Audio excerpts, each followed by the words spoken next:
ನಮಸ್ಕಾರ. Election breaking ನ್ಯೂಸ್ಗೆ ಸ್ವಾಗತ. ನಾನು ನವಿತಾ ಜೈನ್. ದೊಡ್ಡಗೌಡರು ಬಿಟ್ಟು ಕೊಡ್ತಾರ ತಮ್ಮ ಇಚ್ಛೆಯ ಕ್ಷೇತ್ರವನ್ನ?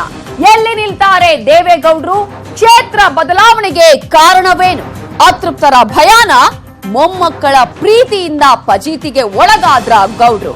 ಹಾಗಾದ್ರೆ ಈ ಸಲ ಬಳ್ಳಾರಿಯಲ್ಲಿ ಉಗ್ರಪ್ಪ ಟೆನ್ಷನ್ ಆಗಿದ್ದು ಯಾಕೆ?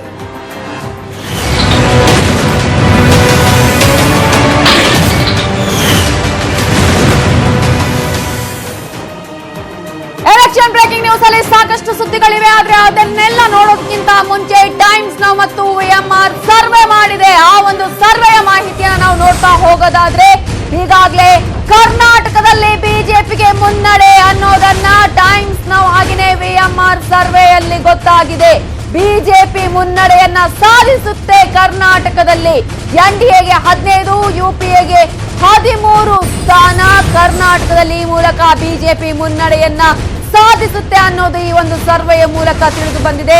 ಎನ್ಡಿಎಗೆ 44.3% ಮತ ಇದ್ರೆ ಯುಪಿಎಗೆ 43.5% ಮತ ಬರುತ್ತೆ ಅನ್ನೋದು ಈ ಸರ್ವೆಯ ಮೂಲಕ ಈಗ ಬಂದಿರುವಂತಹ ಮಾಹಿತಿ.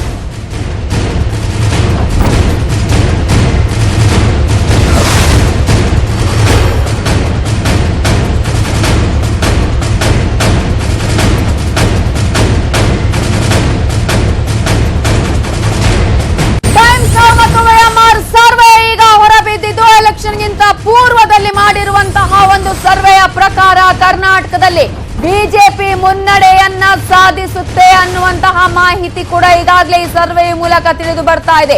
44.3% ಮತ ಎನ್ಡಿಎಗೆ ಬಿದ್ರೆ 43.5% ಮತ ಯುಪಿಎಗೆ ಬೀಳುತ್ತೆ ಅನ್ನುವಂತಹ ಒಂದು ಸರ್ವೆಯ ಅಂಶಗಳು ಈಗಾಗಲೇ ಬಹಿರಂಗವಾಗ್ತಾ ಇದ್ದು, ಈ ಮೂಲಕ ಟೈಮ್ಸ್ ನೌ ವಿಎಂಆರ್ ಸರ್ವೆಯಲ್ಲಿ ಬಿಜೆಪಿ ಮುನ್ನಡೆಯನ್ನ ಕಾಯ್ದುಕೊಂಡಿದೆ. ಎನ್ಡಿಎ 15 ಸ್ಥಾನವನ್ನ ಪಡ್ಕೊಂಡ್ರೆ ಯುಪಿಎ 13 ಸ್ಥಾನಗಳನ್ನ ಪಡ್ಕೊಳ್ಳೋದಕ್ಕೆ ಸಾಧ್ಯ ಆಗತ್ತೆ ಅನ್ನೋದನ್ನ ಕೂಡ ಈ ಒಂದು ಎಲೆಕ್ಷನ್ ಪೂರ್ವ ಸರ್ವೆಯಿಂದ ತಿಳಿದು ಬರ್ತಾ ಇದೆ.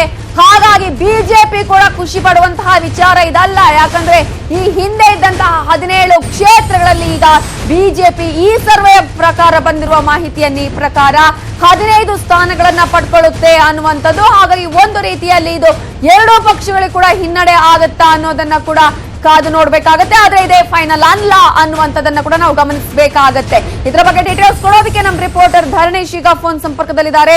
ಧರಣೇಶ್, ಈಗಾಗಲೇ ಎಲೆಕ್ಷನ್ಗಿಂತ ಮುಂಚೆ ಎಲೆಕ್ಷನ್ ಪೂರ್ವ ಸಮೀಕ್ಷೆಯ ಪ್ರಕಾರ ಟೈಮ್ಸ್ ನಾವು ಹಾಗೆಯೇ ವಿಎಂಆರ್ ಮಾಡಿರುವ ಈ ಸರ್ವೆಯಲ್ಲಿ ತಿಳಿದು ಬರುವಂತಹ ಅಂಶಗಳು ಏನೇನು? ನೈಸಾ, ಈಗ ಟೈಮ್ಸ್ ನೌ ಮತ್ತು ವಿಎಂಆರ್ ಸಮೀಕ್ಷೆ ಹೊರಬಂದಿದೆ. ಈ ಪೈಕಿ ಕರ್ನಾಟಕದಲ್ಲಿ ಒಂದ್ ರೀತಿಯಲ್ಲಿ ಬಹಳ ವಿಚಿತ್ರವಾದಂತಹ ಮತ್ತು ವಿಭಿನ್ನವಾದಂತಹ ಒಂದು ಸಮೀಕ್ಷೆ ವ್ಯಕ್ತ ಆಗ್ತಾ ಇದೆ. ಯಾಕೆಂತಂದ್ರೆ ಇದು ಬಿಜೆಪಿಗೂ ಮುನ್ನಡೆಯಲ್ಲ ಅಥವಾ ಕಾಂಗ್ರೆಸ್ ಮತ್ತು ಜೆಡಿಎಸ್ ಮೈತ್ರಿಕೂಟಕ್ಕೂ ಕೂಡ ಮುನ್ನಡೆ ಅಲ್ಲದಂತಹ ಒಂದು ಪರಿಸ್ಥಿತಿ ನಿರ್ಮಾಣ ಆಗುವಂತಹ ಮುನ್ಸೂಚನೆಗಳು ಈ ಸಮೀಕ್ಷೆಯಲ್ಲಿ ಸಿಗ್ತಿವೆ.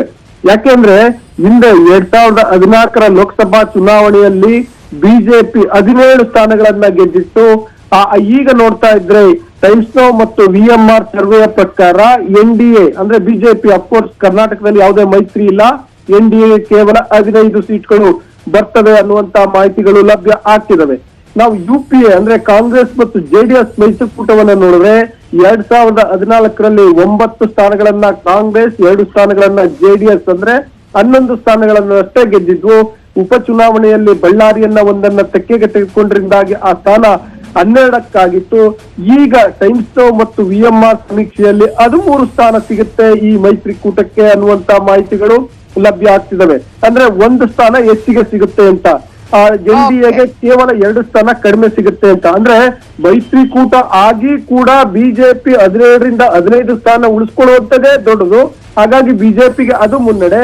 ಯುಪಿಎಗೆ ಅಂದ್ರೆ ಕಾಂಗ್ರೆಸ್ ಮತ್ತು ಜೆಡಿಎಸ್ ಮೈತ್ರಿಕೂಟಕ್ಕೆ ಅಟ್ಲೀಸ್ಟ್ 1 ಸ್ಥಾನವಾದ್ರೂ ಹೆಚ್ಚಿಗೆ ಸಿಗುತ್ತಲ್ಲ ಅನ್ನುವಂಥದ್ದೇ ದೊಡ್ಡಸ್ತಿಗೆ ಆಗುತ್ತೆ. ಅಂತಹ ಒಂದು ನಾನಾಗ್ಲೇ ಹೇಳಿದಂತೆ ಬಹಳ ವಿಚಿತ್ರವಾದಂತಹ ವಿಭಿನ್ನವಾದಂತಹ ಒಂದು ಸಮೀಕ್ಷೆ ಈಗ ವ್ಯಕ್ತ ಆಗ್ತಾ ಇದೆ time. Okay, thank you Dharanesh ಡೀಟೇಲ್ಸ್ಗೆ. ದೇವೇಗೌಡರು ಸಾಕಷ್ಟು ಆತಂಕಕ್ಕೆ ಒಳಗಾಗಿದ್ದಾರೆ, ದೇವೇಗೌಡರು ಭಯಗೊಂಡಿದ್ದಾರೆ, ದೇವೇಗೌಡರು ಫಚಿತಿಗೊಳಗಾಗಿದ್ದಾರೆ. ಹಾಗಾದ್ರೆ ಯಾವ ಕಾರಣಕ್ಕಾಗಿ ದೇವೇಗೌಡರು ಭಯ ಪಡ್ತಾ ಇದ್ದಾರೆ ಅನ್ನೋದ್ರ ಅಂಶವನ್ನ ನಾವು ನೋಡ್ತಾ ಹೋದ್ರೆ, ಇವರು ಹಗಲು ರಾತ್ರಿ ದುಡಿಯುವಂತಹ ರಾಜಕಾರಣಿ. ಒಂದು ಹೆಜ್ಜೆ ಇಟ್ರು ಅದ್ರಲ್ಲೂ ಕೂಡ ರಾಜಕೀಯನೇ ಇರುತ್ತೆ. ಇವರ ತಂತ್ರದ ಮುಂದೆ ಎಲ್ಲರೂ ಕೂಡ ಕಂಗಾಲಾಗಿದ್ದಾರೆ. ಹೆಗಡೆಯಿಂದ ಹಿಡಿದು ಸಿದ್ದರಾಮಯ್ಯ ಅವರಿಗೂ ಕೂಡ ಟೆನ್ಷನ್ಗೆ ಕಾರಣವಾಗಿರುವಂತಹ ರಾಜಕಾರಣಿ ಇವರು. ಹಗಲು ರಾತ್ರಿ ಯೋಚನೆ ಮಾಡೋದು, ನಿದ್ದೆಯಲ್ಲೂ ಕೂಡ ಯೋಚನೆ ಮಾಡೋದಿದ್ರೆ ಅದು ರಾಜಕಾರಣ ಅಂತ ಹೇಳಲಾಗ್ತಾ ಇದೆ. ಇವರ ತಂತ್ರದ ಮುಂದೆ ಎಲ್ಲರೂ ಕೂಡ ಕಂಗಾಲಾಗಿದ್ದಾರೆ. ಯಾವ ರೀತಿಯಾದಂತಹ ಒಂದು ಹೆಜ್ಜೆಯನ್ನಿಡ್ತಾರೆ ಅನ್ನೋದ್ರ ಬಗ್ಗೆ ಕೂಡ ಸಾಕಷ್ಟು ಆತಂಕ ಇರುತ್ತೆ ಎಲ್ಲಾ ನಾಯಕರಿಗೂ ಕೂಡ. ಘಟಾನುಘಟಿ ನಾಯಕರಿಗೂ ಕೂಡ ಇವರೇ ತಲೆನೋವಿಗೆ ಕಾರಣವಾಗಿದ್ದಾರೆ. ಆದ್ರೆ ಮೊದಲ ಬಾರಿ ಮುಂದೆ ಇಟ್ಟಂತಹ ಹೆಜ್ಜೆಯನ್ನ ಹಿಂದಿಡ್ತಾ ಇದ್ದಾರೆ ಇವರು. ಶಿಷ್ಯರ ಚಕ್ರವ್ಯೂಹಕ್ಕೆ ಸಿಲುಕುವಂತಹ ಭಯ ಹಾಗಾದ್ರೆ ಇವರಿಗೆ ಇದೆಯಾ? ಸೋಲಿನ ಸೇಡಿಗಾಗಿ ಶಿಷ್ಯ ಕಾಯ್ತಾ ಇದ್ದಾನ. ಮೊದಲ ಬಾರಿ ಹೆದರಿದ್ದಾರೆ ಇವರು. ಆದ್ರೂ ಕೂಡ ಈಗ ಉತ್ತರವಿಲ್ಲದೆ ನಿರುತ್ತರಿಯಾಗಿದ್ದಾರೆ ಇವರು. ನಿರುತ್ತರಿಯಾಗಿದ್ದಾರೆ ಅಂತಾನೆ ಹೇಳಲಾಗ್ತಾ ಇದೆ. ಕಲ್ಪತರು ಕೈ ಹಿಡಿಯೋದಿಕ್ಕೆ ಮುಂದಾಗಿದ್ದಾರೆ. ಎಲ್ಲರಿಗೂ ಗೊತ್ತಿರುವ ಹಾಗೆ ಹಾಗಾದ್ರೆ ಈ ನಾಯಕ ಯಾರು ಅನ್ನೋದನ್ನ ನಾವು ಹೇಳ್ತೀವಿ.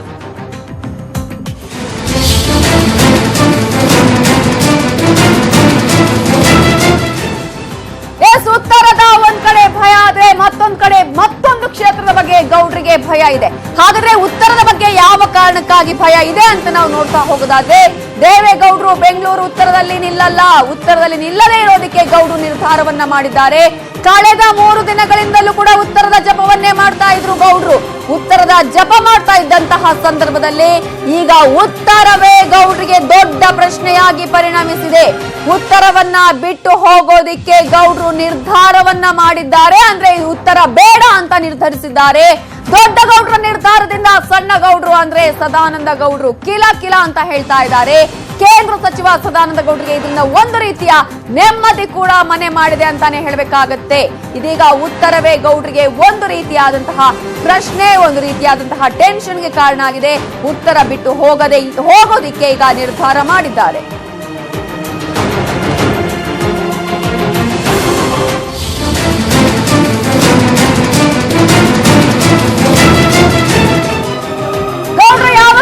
ಹೆದರಿಕೊಂಡವರಲ್ಲ, ಭಯ ಪಟ್ಟುಕೊಂಡವರಲ್ಲ. ಹಾಗಾದ್ರೆ ಉತ್ತರ ಕ್ಷೇತ್ರದ ಬಗ್ಗೆ ದೇವೇಗೌಡರು ಭಯ ಪಟ್ಕೊಳ್ಳೋದಕ್ಕೆ ಕಾರಣಗಳು ಏನೇನು ಅಂತ ನಾವು ನೋಡ್ತಾ ಹೋಗೋದಾದ್ರೆ, ಸಿದ್ದರಾಮಯ್ಯ ಶಿಷ್ಯರ ಮೇಲೆ ದೇವೇಗೌಡರಿಗೆ ಒಂದಷ್ಟು ನಂಬಿಕೆ ಇಲ್ಲ. ಎಸ್ಟಿ ಸೋಮಶೇಖರ್ ಹೇಳಿಕೆಯಿಂದ ವಿಚಲಿತರಾಗಿದ್ದಾರೆ ದೇವೇಗೌಡರು. ಬಿಡಿಎ ಅಧ್ಯಕ್ಷ ಪದವಿಯಿಂದ ಬೇಸತ್ತಿದ್ರು ಸೋಮಶೇಖರ್ ಅವರು. ಕಮಿಷನರ್ ರಾಕೇಶ್ ಸಿಂಗ್ಗೆ ಅಡ್ಡಗಾಲನ್ನ ಕೂಡ ಹಾಕಿದ್ದಾರೆ. ರಾಕೇಶ್ ಸಿಂಗ್ಗೆ ಸಿಎಂ ಹೇಳಿದ್ದಾರೆ ಅನ್ನುವಂತಹ ಆರೋಪ ಕೂಡ ಇದೆ. ಜೊತೆಗೆ ಸಿಎಂ ಹಸ್ತಕ್ಷೇಪದ ಕಾರಣಕ್ಕೆ ಕೂಡ ಸಿಟ್ಟಾಗಿದ್ದಾರೆ ಸೋಮಶೇಖರ್ ಅವರು. ಸೋಮಶೇಖರ್ ಎದುರಾಳಿ ಕೂಡ ಜೆಡಿಎಸ್ನ ಜವರಾಯಿಗೌಡ ಭೈರತಿ ಸಹೋದರರು. ಅಖಂಡ ಶ್ರೀನಿವಾಸ ಸಿದ್ದರಾಮಯ್ಯ ಶಿಷ್ಯರು. ಕಾಂಗ್ರೆಸ್ ಶಾಸಕರ ಕ್ಷೇತ್ರಗಳಿಗೆ ಸಿಎಂ ಅನುದಾನ ನೀಡಿಲ್ಲ. ಅನುದಾನ ಕೊಡದಿದ್ಮೇಲೆ ಜೆಡಿಎಸ್ಗೆ ವೋಟ್ ಕೇಳೋದು ಹೇಗೆ? ಸಿದ್ದರಾಮಯ್ಯ ಮೀಟಿಂಗ್ ನಲ್ಲೇ ಶಿಷ್ಯರು ಈ ರೀತಿಯಾದಂತಹ ಅಪಸ್ವರವನ್ನ ಕೂಡ ಎತ್ತಿದ್ದಾರೆ. ಮೀಟಿಂಗ್ ಬಳಿಕವೂ ಕಂಡೀಷನ್ ಹಾಕಿದ್ದಾರೆ. ಅನುದಾನ ಕೊಟ್ಟರಷ್ಟೇ ಚುನಾವಣೆಯಲ್ಲಿ ಸಹಾಯ ಮಾಡ್ತೀವಿ, ಶಾಸಕರಷ್ಟೇ ಅಲ್ಲ, ಸಿದ್ದರಾಮಯ್ಯ ಸಹಕಾರ ಕೂಡ ಇಲ್ಲಿ ನಿಗೂಢವಾಗಿದೆ. ಚಾಮುಂಡೇಶ್ವರಿ ಸೋಲಿಗೆ ಸೇಡು ತೀರಿಸಿಕೊಳ್ಳುವ ಭಯ ಇದ್ದು ಯುವ ಮತದಾರರಿಗೆ ಮೋದಿ ಪರ ಒಲವು ಇದೆ ಅನ್ನುವಂಥದ್ದು. ಮತ್ತೊಂದ್ ಕಡೆ ಮರಸು ಒಕ್ಕಲಿಗರು ಕೈ ಹಿಡಿಯುವ ನಂಬಿಕೆ ಇಲ್ಲ ಗೌಡ್ರಿಗೆ. ಬೆಂಗಳೂರಿನ ಜನರು ಜೆಡಿಎಸ್ ಅನ್ನ ಕೈ ಹಿಡಿದಿಲ್ಲ ಇಲ್ಲಿವರೆಗೂ. ಈ ಕಾರಣಕ್ಕಾಗಿ ತತ್ತರಗೊಂಡಿದ್ದಾರೆ ಗೌಡ್ರು. ಬೆಂಗಳೂರು ಉತ್ತರದಲ್ಲಿ ನಿಲ್ಲದೇ ಇರೋದಕ್ಕೆ ನಿರ್ಧಾರವನ್ನ ಮಾಡಿದ್ದಾರೆ. ಉತ್ತರದಲ್ಲಿ ಗೌಡ್ರು ಸ್ಪರ್ಧಿಸೋದೇ ಡೌಟ್ ಅಂತ ಹೇಳಲಾಗ್ತಾ ಇದೆ.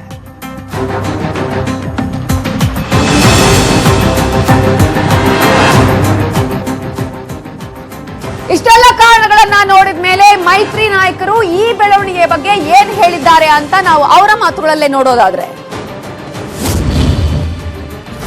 ಸುಲಭನಾಗಿ ಗೆದ್ದಿರ್ತಕ್ಕಂಥ ಸೀಟ್ಗಳೇನಿದ್ದಾವೆ ಅವುಗಳನ್ನ ನಾವು ಬಹಳ ಬುದ್ಧಿವಂತಿಕೆಯಿಂದ ಹಂಚಿಕೊಳ್ಬೇಕಾಗುತ್ತೆ ಅನ್ನುವಂಥದ್ದು ನನಗೆ ವಿಶ್ವಾಸ ಇದೆ.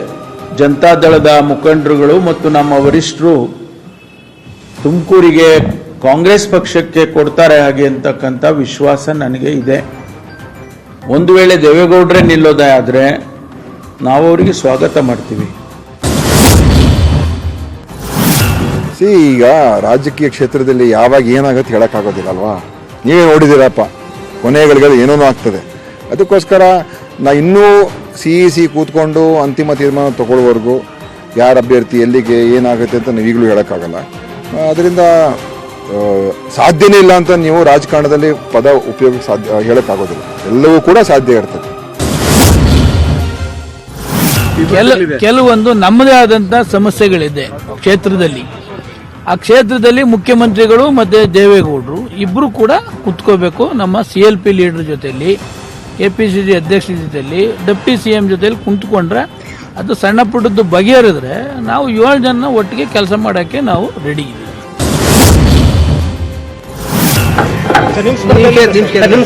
ಸುಮ್ಮನೆ ಅದ್ರ ಬಗ್ಗೆ ಮತ್ತೆ ನೋಡಿ, ಇದೆಲ್ಲ ಕ್ವಶನ್ ಅಂಡ್ ಆನ್ಸರ್ ಬೇಡ. ಇದರ ಬಗ್ಗೆ ಡೀಟೇಲ್ಸ್ ಕೊಡೋದಕ್ಕೆ ಪೊಲಿಟಿಕಲ್ ಬ್ಯೂರೋ ಮುಖ್ಯಸ್ಥರಾಗಿರುವಂತಹ ಚಿದಾನಂದ್ ಪಟೇಲ್ ಈಗ ನೇರ ಸಂಪರ್ಕದಲ್ಲಿದ್ದಾರೆ. ಚಿದಾನಂದ್ ಪಟೇಲ್, ಈಗಾಗಲೇ ಯಾವತ್ತೂ ಕೂಡ ರಾಜಕಾರಣದಲ್ಲಿ ರಣವ್ಯೂಹವನ್ನ ರಣತಂತ್ರವನ್ನ ಹೆಣೆಯೋದ್ರಲ್ಲಿ ನಿಸ್ಸೀಮರಾದಂತಹ ಗೌಡ್ರಿಗೆ ಈಗ ಭಯನ ಅನ್ನುವಂತಹ ಒಂದು ಪ್ರಶ್ನೆ ಆದ್ರೆ, ಉತ್ತರದಲ್ಲಿ ನಿಲ್ಲದೆ ಇರೋದಕ್ಕೆ ಒಂದಷ್ಟು ಕಾರಣಗಳು ಕೂಡ ಇದೆ ಅಂತ ಯಾವ ರೀತಿಯಾಗಿ ವಿಶ್ಲೇಷಣೆ ಮಾಡ್ತೀರಾ? ನವಿತಾ ಜೈನ್ ಬೆಂಗಳೂರು ಉತ್ತರದಲ್ಲಿ ನಿಲ್ಬೇಕೆಂಬ ಕಾರಣಕ್ಕಾಗಿ ತಮ್ಮ ಪ್ರೀತಿಯ ಕುಡಿಗಳಾಗಿರ್ತಕ್ಕಂಥ ಪ್ರಜ್ವಲ್ ರೇವಣ್ಣ ಮತ್ತು ನಿಖಿಲ್ ರವರನ್ನ ಹಾಸನ ಮತ್ತು ಮಂಡ್ಯಕ್ಕೆ ಶಿಫ್ಟ್ ಮಾಡಿದ್ರಿಂದ ಮಾಜಿ ಪ್ರಧಾನಿ HG ದೇವೇಗೌಡರು ಬೆಂಗಳೂರು ಉತ್ತರದಲ್ಲಿ ನಿಲ್ಲಕ್ಕೆ ಎಲ್ಲ ಪ್ಲಾನ್ ಅನ್ನು ಮಾಡಿದ್ರು. ಇದಕ್ಕೆ ಸಂಬಂಧಪಟ್ಟಂತೆ ಒಂದ್ ಕಡೆ ಒಕ್ಕಲಿಗ ಮತಗಳು, OBC ಮತಗಳು ಸೇರಿದಂತೆ ಪರಿಶಿಷ್ಟ ಜಾತಿಯ ಮತಗಳ ಜೊತೆಗೆ ಕಾಂಗ್ರೆಸ್ನ 5 ಶಾಸಕರು ಪ್ಲಸ್ JDSನ 2 ಶಾಸಕರಿಂದ ಗೆಲುವು ಸುಲಭ ಅನ್ನೋದು ಮಾಜಿ ಪ್ರಧಾನಿ HG ದೇವೇಗೌಡರ ಲೆಕ್ಕಾಚಾರವಾಗಿತ್ತು. ಹಾಗಾಗಿ ಬೆಂಗಳೂರು ಉತ್ತರವನ್ನ ಆಯ್ಕೆ ಮಾಡಿಕೊಂಡಿದ್ರು. ಜೊತೆಗೆ ಬೆಂಗಳೂರು ಉತ್ತರಕ್ಕೆ ಸಂಬಂಧ ಏರ್ಪಾಟನ್ನು ಮಾಡಿದಂತ ಮಾಜಿ ಪ್ರಧಾನಿ ದೇವೇಗೌಡರವರು ಕಳೆದ ಕೆಲ ದಿನಗಳ ಹಿಂದಷ್ಟೇ ದಾಸರಳ್ಳಿಯ ಶಾಸಕರ ಜೊತೆ ಅಂದ್ರೆ JDS ಶಾಸಕರ ಜೊತೆ ದೇವೇಗೌಡರು ಕ್ಷೇತ್ರದಲ್ಲಿ ಸ್ಪರ್ಧೆ ಮಾಡೋ ಸಂಬಂಧಪಟ್ಟಾಗಿ ಸಭೆಯನ್ನು ಕೂಡ ನಡೆಸಿದ್ರು. ಜೊತೆಗೆ ಮಹಾಲಕ್ಷ್ಮಿ ಲೇಔಟ್ನ JDS ಶಾಸಕ ಗೋಪಾಲಯ್ಯ ಜೊತೆ ಕೂಡ ಸಭೆಯನ್ನು ನಡೆಸಿದ್ರು. ಆದ್ರೆ ಇದೀಗ ಪರಿಸ್ಥಿತಿ ಕೈಮೀರುವ ಹಂತಕ್ಕೆ ಬಂದಿರುವಂತದ್ದು. ಯಾಕಂತ ಹೇಳಿದ್ರೆ 5 ಶಾಸಕರು ಕೂಡ ಮಾಜಿ ಮುಖ್ಯಮಂತ್ರಿ ಸಿದ್ದರಾಮಯ್ಯ ಶಿಷ್ಯರಾಗಿರುವಂತದ್ದು ಮತ್ತು ಅನುದಾನದಲ್ಲಿ ಎಲ್ಲೊಂದು ಕಡೆ ನಮಗೆ ತಾರತಮ್ಯ ಆಗಿದೆ ಅನ್ನುವಂಥದ್ದು. ಮತ್ತು ಈಗಾಗಲೇ ST ಸೋಮಶೇಖರ್ BDA ಅಧ್ಯಕ್ಷರಾಗಿದ್ರು ಕೂಡ ರಾಕೇಶ್ ಸಿಂಗ್ ರವರು ಅಂದ್ರೆ ಕಮಿಷನ್ ರಾಕೇಶ್ ಸಿಂಗ್ ಅವರು ಬೆಂಬಲವನ್ನು ನೀಡ್ತೀರಾ, ಇದು ಮುಖ್ಯಮಂತ್ರಿಗಳೇ ಕಾರಣ ಅಂತ ಹೇಳಿ ಆರೋಪವನ್ನು ಮಾಡ್ತಿರುವಂತದ್ದು. ಈ ಎಲ್ಲದರ ನಡುವೆ ಕಳೆದ 2 ದಿನಗಳಿಂದ ಸಿದ್ದರಾಮಯ್ಯ ಜೊತೆ ಸಭೆ ನಡೆಸಿದ್ರು. ಸಭೆಯ ಬಳಿಕ ಕೂಡ ST ಸೋಮಶೇಖರ್ ಸೇರಿದಂತೆ ಅನೇಕ ಶಾಸಕರುಗಳು ಈಗಾಗಲೇ ನಮಗೆ ಅನುದಾನ ಕೊಟ್ಟಿಲ್ಲ, ನಾವು ಬಹಿರಂಗವಾಗಿ ಬೆಂಬಲ ಮಾಡಬೇಕು, ಮನೆ ಮನೆಗೆ ಹೋಗಿ ತೆರಳಬೇಕಂತ ಹೇಳಿದ್ರೆ DCM ಡಾಕ್ಟರ್ G ಪರಮೇಶ್ವರ್, ಮುಖ್ಯಮಂತ್ರಿ HD ಕುಮಾರಸ್ವಾಮಿ ಹಾಗೂ ಸಿದ್ದರಾಮಯ್ಯ ಮುಖಸ್ಥಿತಿಯಲ್ಲಿ ನಮ್ಮ ಕ್ಷೇತ್ರಗಳಿಗೆ ಅನುದಾನ ಕೊಡೋ ಸಂಬಂಧಪಟ್ಟಾಗೆ ಏನು ಕಮಿಟ್ ಆಗ್ಬೇಕಂತ ಹೇಳಿ ಒತ್ತಡವನ್ನು ಕೂಡ ಹೇರಿದ್ರು. ಈ ಎಲ್ಲದರ ನಡುವೆ ಕೂಡ ಇದೀಗ ಬೆಂಗಳೂರು ಅನ್ನೋದು ನಗರ ಪ್ರದೇಶಗಳಲ್ಲಿ ಒಂದಷ್ಟು ಯುವಕರಲ್ಲಿ ಮೋದಿ ಅಲೆ ಇರುವಂತದ್ದು. ಜೊತೆಗೆ ಈಗಾಗಲೇ ಇಲ್ಲಿ ಬೆಂಗಳೂರಿಗೆ JDSನ ಕೊಡುಗೆ ಏನು ಅಂತ ಬಿಜೆಪಿ ಪ್ರಶ್ನೆ ಮಾಡಿರುವಂತದ್ದು. ಈ ಎಲ್ಲದರಿಂದ ಎಲ್ಲೊಂದ್ ಕಡೆ ವಿಚಲಿತರಾಗಿರ್ತಕ್ಕಂಥ ಮಾಜಿ ಪ್ರಧಾನಿ HG ದೇವೇಗೌಡರು ಶಿಷ್ಯ ಕೈ ಕೊಟ್ಟರೆ ಮುಂದೆ ಕಷ್ಟ ಅಂತೇಳಿ ಉತ್ತರದಿಂದ ದೂರ ಹೋಗಲು ಈಗಾಗಲೇ ಚಿಂತನೆಯನ್ನು ನಡೆಸಿದ್ದಾರೆ. ನವಿತಾ ಜೈನ್, ಬೆಂಗಳೂರು ಉತ್ತರದಿಂದ ದೇವೇಗೌಡರು ಸ್ಪರ್ಧಿಸಲ್ಲ ಅನ್ನೋದಾದ್ರೆ ಹಾಗಾದ್ರೆ ಯಾವ ಕ್ಷೇತ್ರದಿಂದ ಸ್ಪರ್ಧಿಸ್ತಾರೆ? ಆ ಕ್ಷೇತ್ರದಲ್ಲಿ ಸ್ಪರ್ಧಿಸೋದಕ್ಕಿರುವಂತಹ ಕಾರಣಗಳು ಏನೇನು ಅಂತ ನಾವು ನೋಡೋಣ. ಗೌಡ್ರು ತಲೆಯಲ್ಲಿ ಏನು ಓಡ್ತಿದೆ ಗೊತ್ತಾ? ಈಗ ಕ್ಷಣ ಕ್ಷಣಕ್ಕೂ ಬದಲಾಗ್ತಾ ಇದೆ ದೇವೇಗೌಡರ ನಿರ್ಧಾರಗಳು. ಗೌಡ್ರು ಈಗ ಆಲೋಚನೆಯನ್ನ ಮಾಡ್ತಾ ಇದ್ದಾರೆ. ಹಾಗಾದ್ರೆ ದೇವೇಗೌಡರ ಆಲೋಚನೆ ಏನು? ದೇವೇಗೌಡರು ಎಲ್ಲಿ ನಿಲ್ತಾರೆ ಗೊತ್ತಾ? ಒಂದು ವೇಳೆ ಉತ್ತರದ ಬದಲು ಎಲ್ಲಿ ಕಣ್ಣಿಟ್ಟಿದ್ದಾರೆ ದೇವೇಗೌಡರು, ಎಲ್ಲಿ ನಿಲ್ತಾರೆ ಗೌಡ್ರು ಅನ್ನೋದೇ ಈಗಿರುವಂತಹ ಸದ್ಯದ ಕುತೂಹಲ. ದೇವೇಗೌಡರ ನಿರ್ಧಾರ ಕ್ಷಣ ಕ್ಷಣಕ್ಕೂ ಬದಲಾಗ್ತಾ ಇದೆ, ದೇವೇಗೌಡರ ಆಲೋಚನೆ ಬದಲಾಗ್ತಾ ಇದೆ. ಹಾಗಾದ್ರೆ ದೇವೇಗೌಡರು ಯಾವ ಕ್ಷೇತ್ರದಲ್ಲಿ ನಿಲ್ತಾರೆ ಅನ್ನೋದೇ ಈಗಿರುವಂತಹ ಸದ್ಯದ ಕುತೂಹಲ.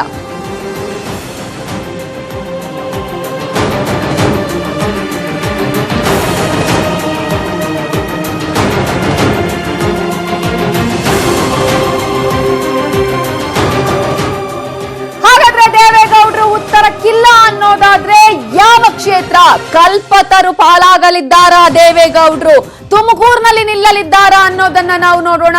ಬೆಂಗಳೂರು ಉತ್ತರದ ಬದಲು ತುಮಕೂರಿನತ್ತ ಚಿತ್ತವನ್ನ ಹರಿಸಿದ್ದಾರೆ ದೊಡ್ಡಗೌಡರು. ಕಲ್ಪತರು ನಾಡಿನತ್ತ ಹೆಜ್ಜೆ ಇಡ್ತಿದ್ದಾರೆ ದೇವೇಗೌಡರು. ತುಮಕೂರು ಸೇಫ್ ಅನ್ನೋದು ಈಗ ಗೌಡ್ರ ಲೆಕ್ಕಾಚಾರ. ಉತ್ತರದಲ್ಲಿ ತೊಂದರೆ ಆದ್ರೆ ಇನ್ನೊಂದಿರಲಿ ಅನ್ನುವ ಲೆಕ್ಕಾಚಾರ ಕೂಡ ಇದೆ. ಅದಕ್ಕಾಗಿ ಮೈಸೂರು ತುಮಕೂರನ್ನ ಕೇಳಿದ್ದು, ಕೊನೆಗೆ ತುಮಕೂರನ್ನ ಪಡೆಯುವಲ್ಲಿ ದೇವೇಗೌಡರು ಸಕ್ಸಸ್ ಕೂಡ ಆಗಿದ್ದಾರೆ. ಈಗ ತುಮಕೂರಿನಿಂದ ಸ್ಪರ್ಧೆಗೆ ನಿರ್ಧಾರವನ್ನ ಮಾಡಿದ್ದಾರೆ. ಜೆಡಿಎಸ್ ನಾಯಕರೊಂದಿಗೆ ಕುಮಾರಸ್ವಾಮಿ ಸಭೆಯನ್ನ ಕರೆದಿದ್ದು ದೊಡ್ಡಗೌಡರು ಬರ್ತಾರೆ, ಸಿದ್ಧತೆ ಮಾಡಿಕೊಳ್ಳಿ ಅಂತ ಹೇಳಿದ್ದಾರೆ ಸಿಎಂ ಕುಮಾರಸ್ವಾಮಿ. 8 ವಿಧಾನಸಭೆ ಕ್ಷೇತ್ರಗಳ ಪೈಕಿ 4 ಬಿಜೆಪಿ, 1 ಕಾಂಗ್ರೆಸ್, 3 ಜೆಡಿಎಸ್ ಶಾಸಕರು ಕೂಡ ಇದ್ದಾರೆ. ಒಕ್ಕಲಿಗ, ಒಬಿಸಿ, ಎಸ್ಸಿ, ಎಸ್ಟಿ ಮತಗಳ ಮೇಲೆ ನಂಬಿಕೆಯನ್ನ ಇಟ್ಕೊಂಡಿದ್ದಾರೆ. ಡಿಸಿಎಂ ಪರಮೇಶ್ವರ್ ಸೇರಿದಂತೆ ಕೈ ನಾಯಕರು ಕೂಡ ಬೆಂಬಲವನ್ನ ವ್ಯಕ್ತಪಡಿಸಿದ್ದಾರೆ. ಸಿದ್ದರಾಮಯ್ಯ ಅವರ ಮೇಲಿನ ಕೋಪಕ್ಕೆ ಗೌಡ್ರನ್ನ ಗೆಲ್ಲಿಸುವಂತಹ ಪಣ ಇದೆ. ಇಲ್ಲಿ ಜೆಡಿಎಸ್ ಬೆಲ್ಟ್ ಆಗಿರುವ ಕಾರಣಕ್ಕೆ ಗೆಲುವಿನ ಲೆಕ್ಕಾಚಾರವನ್ನ ಹಾಕಿಕೊಳ್ಳಲಾಗಿದ್ದು, ಈ ಕಾರಣಕ್ಕೆ ಉತ್ತರ ಬಿಟ್ಟು ತುಮಕೂರಿನತ್ತ ಪಯಣವನ್ನ ಬೆಳೆಸಿದ್ದಾರೆ ಮಾಜಿ ಪ್ರಧಾನಿ ದೇವೇಗೌಡರು.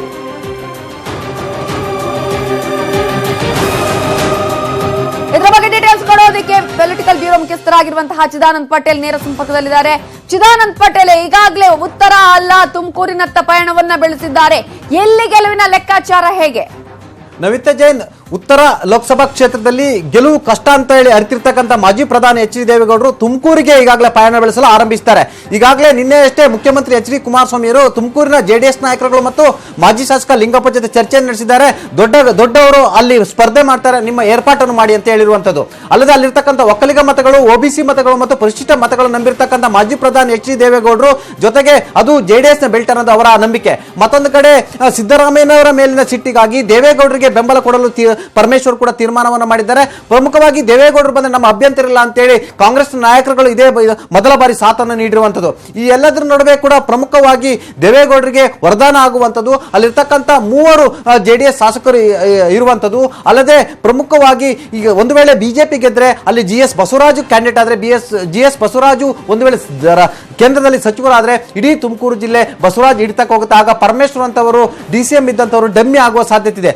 ಹಾಗಾಗಿ ದೇವೇಗೌಡರನ್ನು ಗೆಲ್ಲಿಸಿಕೊಳ್ಳೋದ್ರಿಂದ ಎಲ್ಲ ಒಂದ್ ಕಡೆ ಇದು ಅನುಕೂಲ ಆಗುತ್ತೆ ಮತ್ತು ದೇವೇಗೌಡರ ಕುಟುಂಬದ ಜೊತೆಗಿನ ಸಂಬಂಧವೂ ಕೂಡ ಇನ್ನು ಮುಂದಿನ ದಿನಗಳಲ್ಲಿ ಚೆನ್ನಾಗಿ ಬೆಳೀತಿರೋದು ಕೂಡ ಪರಮೇಶ್ವರ್ ಲೆಕ್ಕಾಚಾರವಾಗಿದೆ. ಒಟ್ಟಿನಲ್ಲಿ ಉತ್ತರದಲ್ಲಿ ಸೋಲಿನ ಆತಂಕದಿಂದ ಮಾಜಿ ಪ್ರಧಾನಿ ಎಚ್ ಡಿ ದೇವೇಗೌಡರು ಇದೀಗ ತುಮಕೂರತ್ತ ಹೆಜ್ಜೆಯನ್ನು ಇಟ್ಟಿರುವಂತದ್ದು ಮತ್ತು ಅಲ್ಲಿ ಗೆಲುವಿನ ಲೆಕ್ಕಾಚಾರವನ್ನು ಕೂಡ ಇಟ್ಟಿರ್ತಕ್ಕಂಥ ಮಾಜಿ ಪ್ರಧಾನಿ ಎಚ್ ಡಿ ದೇವೇಗೌಡರು ಈಗಾಗಲೇ ಅವರ ಪುತ್ರ ಮುಖ್ಯಮಂತ್ರಿ ಎಚ್ ಡಿ ಕುಮಾರಸ್ವಾಮಿ ಮೂಲಕ ಸ್ಟ್ರಾಟಜಿಯನ್ನು ಕೂಡ ಆರಂಭಿಸಿದ್ದಾರೆ. ನವಿತಾ ಜೈನ್,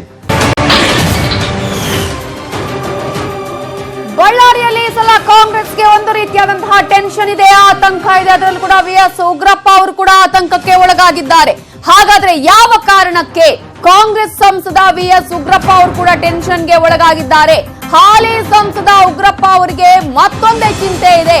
ಉಗ್ರಾವತಾರ ತಾಳ್ತಾ ಇದ್ದ ಉಗ್ರಪ್ಪ ಇನ್ ಟೆನ್ಷನ್. ಈಗ ಬಿಜೆಪಿಗೆ ಬಳ್ಳಾರಿಯಲ್ಲಿ ಕ್ಯಾಂಡಿಡೇಟ್ ಇದ್ದೇ ಚಿಂತೆ ಆದ್ರೆ ಬಿಜೆಪಿಗೆ ದೇವೇಂದ್ರಪ್ಪನೋ ವೆಂಕಟೇಶ್ ಪ್ರಸಾದೋ ಈ ಸಲ ಬಿಜೆಪಿಯ ಕ್ಯಾಂಡಿಡೇಟ್ ಅನ್ನುವಂಥದ್ದು ಟೆನ್ಷನ್ ಇದೆ.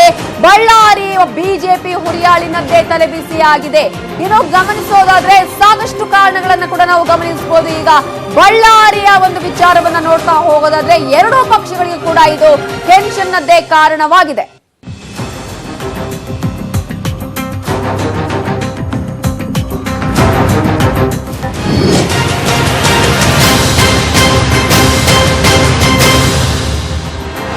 ಬಿಜೆಪಿಗೆ ಇನ್ನೂ ಕೂಡ ಅಭ್ಯರ್ಥಿಗಳದ್ದೇ ಟೆನ್ಷನ್ ಆದ್ರೆ ಉಗ್ರಪ್ಪ ಈಗ ಟೆನ್ಷನ್ಗೆ ಒಳಗಾಗಿದ್ದಾರೆ. ಯಾಕೆ ಅಂತ ನೋಡೋಣ.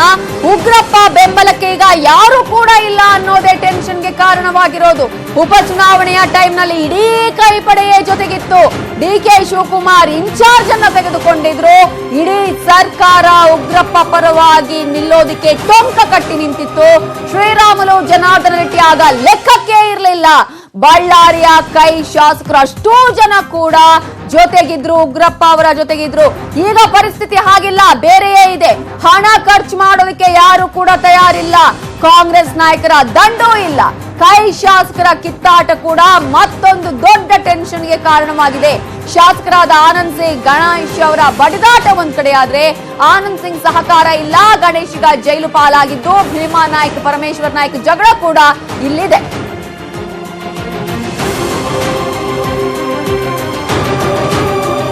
ಇದರ ಬಗ್ಗೆ ಡೀಟೇಲ್ಸ್ ಕೊಡೋದಕ್ಕೆ ಪೊಲಿಟಿಕಲ್ ಬ್ಯೂರೋ ಮುಖ್ಯಸ್ಥರಾಗಿರುವಂತಹ ಚಿದಾನಂದ್ ಪಟೇಲ್ ನೇರ ಸಂಪರ್ಕದಲ್ಲಿದ್ದಾರೆ. ಚಿದಾನಂದ್ ಪಟೇಲ್, ಒಂದ್ ಕಡೆ ಬಿಜೆಪಿಗೆ ಕ್ಯಾಂಡಿಡೇಟ್ಗಳದ್ದೇ ಚಿಂತೆ ಆದ್ರೆ ಉಗ್ರಪ್ಪ ಅವರಿಗೆ ಪಾಪ ಮತ್ತೊಂದು ರೀತಿಯ ಟೆನ್ಷನ್ ಅಂತ. ಯಾಕಂದ್ರೆ ಇಡೀ ಸರ್ಕಾರವೇ ಆಗ ಅವರ ಪರವಾಗಿತ್ತು. ಆದ್ರೆ ಈಗ ಹಾಗಲ್ಲ, ಏಕಾಂಗಿ ಆಗ್ಬಿಟ್ರೆ ಅದುವೇ ಒಂದು ಟೆನ್ಷನ್ಗೆ ಕಾರಣ ಆಗಿದೆಯಾ ಹೇಗೆ ಅಂತ ಗೆಲುವಿಗೆ? ಖಂಡಿತವಾಗಿಯೂ ನವಿತಾ ಜೈನ್ ಉಗ್ರಾವತಾರ ತಾಳುತ್ತಿದ್ದಂತ ಉಗ್ರಪ್ಪನವರು ಇದೀಗ ತಣ್ಣಗೆ ಪರಿತಪಿಸುವಂತ ಸ್ಥಿತಿ ನಿರ್ಮಾಣ ಆಗಿದೆ. ಯಾಕಂತ ಹೇಳಿದ್ರೆ ಬಳ್ಳಾರಿ ಉಪಚುನಾವಣೆಯೇ ಬೇರೆ, ಲೋಕಸಭಾ ಚುನಾವಣೆ ಈಗಾಗಲೇ ಬರತಕ್ಕಂಥ ಸಾರ್ವತ್ರಿಕ ಚುನಾವಣೆಯೇ ಬೇರೆ. ಇದೀಗ ಉಪಚುನಾವಣೆಯಲ್ಲಿ ಇಡೀ ಸರ್ಕಾರ, ಸರ್ಕಾರಿ ವ್ಯವಸ್ಥೆ ಮತ್ತು ಸಚಿವರುಗಳು ಹಾಗೂ ಇಡೀ ತಂಡೋಪತಂಡವಾಗಿ ಅಲ್ಲಿ ನೆರೆದಿತ್ತು ಮತ್ತು ಉಗ್ರಪ್ಪರ ಗೆಲುವಾಗಿ ರಾತ್ರಿ ಆಗಲು ಪರಿತಪಿಸಿತ್ತು.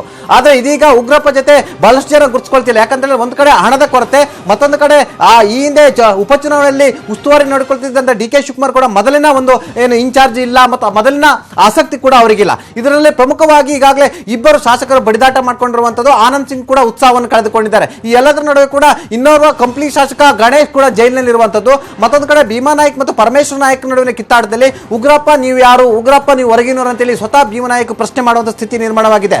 ನವಿತಾ ಜೈನ್ ಮತ್ತೊಂದು ಕಡೆ ಕಾಂಗ್ರೆಸ್ ಶಾಸಕ ಬಿ ನಾಗೇಂದ್ರ ಈಗಾಗಲೇ ಬಿಜೆಪಿ ಮೇಲೆ ಮನಸ್ಸು ಮಾಡಿದ್ರಿಂದ ಕಮಲದ ಪಕ್ಷದಲ್ಲಿ ಯಾರಿಗೆ ಟಿಕೆಟ್ ಕೊಡ್ತಾರೆ ಅವರಿಗೆ ಬೆಂಬಲ ಕೊಡಲು ತೀರ್ಮಾನವನ್ನು ತೆಗೆದುಕೊಂಡಿದ್ದಾರೆ. ಒಟ್ಟಿನಲ್ಲಿ ಇಡೀ ಜಿಲ್ಲೆಯಲ್ಲಿ ಇದೀಗ ಉಗ್ರಪ್ಪ ಪರ ಸರಿಯಾಗಿ ಬೆನ್ನಾಗಿ ನಿಲ್ಲುವಂತ ನಾಯಕರುಗಳಿಲ್ಲ. ಹಾಗಾಗಿ ಉಗ್ರಪ್ಪನವರಿಗೆಲ್ಲ ಒಂದ್ ಕಡೆ ಗೆಲ್ಲೋ ಕನಸು ಮರಿಚಿಕೆ ಅನ್ನೋ ಒಂದು ಭಾವನೆ ಬಂದಿರುವಂತದ್ದು. ಹಾಗಾಗಿ ತಮ್ಮ ಆಪ್ತರ ಬಳಿ ಮತ್ತು ಕಾಂಗ್ರೆಸ್ ನಾಯಕರುಗಳ ಬಳಿ ಈಗಾಗಲೇ ಉಗ್ರಪ್ಪನವರು ಗೋಗರಿತಿದ್ದಾರೆ, ದಯಮಾಡಿ ಬಳ್ಳಾರಿಗೆ ಬನ್ನಿ ನನ್ನನ್ನು ಗೆಲ್ಲಿಸಿ ಅಂತೇಳಿ ಗೋಗರಿಯುವ ಸ್ಥಿತಿ ನಿರ್ಮಾಣ ಆಗಿದೆ. ಮತ್ತೊಂದು ಕಡೆ ಬಿಜೆಪಿಗೆ ಅಭ್ಯರ್ಥಿಗಳದೇ ಟೆನ್ಷನ್ ಆದ್ರೆ ಉಗ್ರಪ್ಪಗೆ ಮತ್ತೆ ಹೇಗೆ ಗೆಲ್ಲುವುದನ್ನದೇ ದೊಡ್ಡ ತಲೆಬಿಸಿ ಆಗಿದೆ ಅಂತಲೇ ಹೇಳಲಾಗ್ತಿದೆ. Navita Jain. Okay, thank you Chidanand Patel ಡೀಟೇಲ್ಸ್ಗೆ. ಇದು ಇವತ್ತಿನ ಎಲೆಕ್ಷನ್ ಬ್ರೇಕಿಂಗ್ ನ್ಯೂಸ್. ನೋಡ್ತಾ ಇರಿ ನ್ಯೂಸ್ 18 ಕನ್ನಡ, ಜಾಲ ನಮ್ಮದು, ಬಲ ನಿಮ್ಮದು.